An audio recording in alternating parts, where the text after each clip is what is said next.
Yeah, it was a tough match, as we saw, especially the first couple of sets.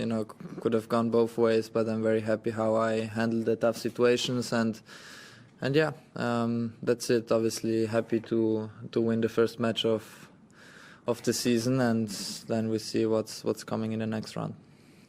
English. Hi Jannik, congratulations.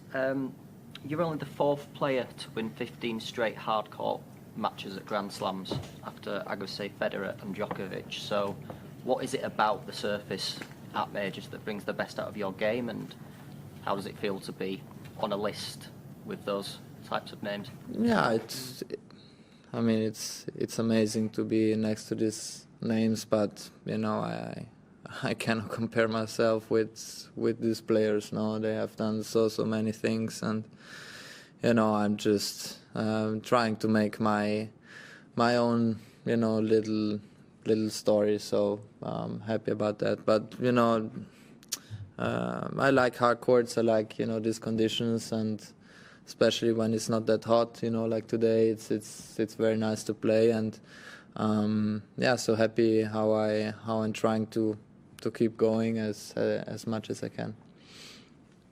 You said on court afterwards that you were pleased with, you enjoyed the crowd support. Were you nervous coming in at the reception you might receive, given the wider appeal and given the comments by Nick Kyrgios from the local crowd? Yeah, I was curious to see how it was. It's you never know what's happening. I was happy about the crowd. It was a very nice crowd. There were some for my opponent and some for me. So it was a nice atmosphere, and I was just looking forward to go on court. And this is why I practice for now, trying to compete in the best possible way. Jannik, in terms of being defending champion, how were the nerves walking out this time as opposed to first round last year? Yeah, slightly different, but as I always say, every match is tough to win here. It's nice to be back here. It's a very special place for me, and so many things happened on the court, but also off the court. Beautiful things, and so yeah, it's a nice place to play some tennis. Yeah, so it was a bit different kind of pressure, but I enjoyed it. You're up against Tristan next round, a player you haven't faced before. How do you prepare against someone that you haven't played on tour? Yeah, I don't know. I have to see. It's for sure different. I would need for sure some time to understand how he plays, and but I try to prepare it in the best possible way, see what I can do, and then we see. Hi Jannik, me again.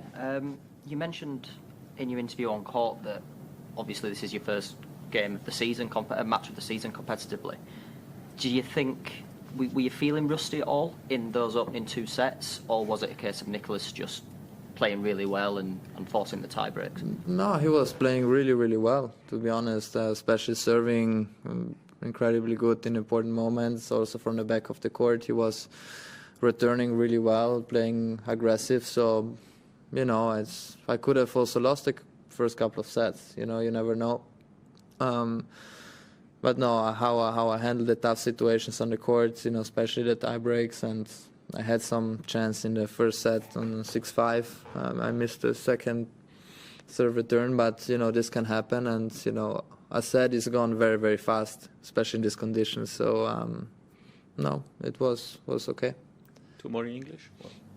Jannik, Nicolas just mentioned to a couple of us that he sort of struggled mentally coming into this match because of his own doping history versus yours, and he compared the difference in the sanctions, and he said it was a battle for him to play you. Do you feel some sympathy with knowing his situation, that he had a long ban versus your own situation? Yeah, I'm very honest with you. I don't know the details of his case, so for me it's difficult to say. Whoever, whatever happened. That what I can say. Passing also this kind of things that, you know, we get treated, you know, in the same way. You know, there's the protocol, and if the protocol has some issues or problem, you know, then it's not my fault. You know, of course I'm very sorry for the players who are passing, you know, these kind of things. But you know, I don't know exactly the details what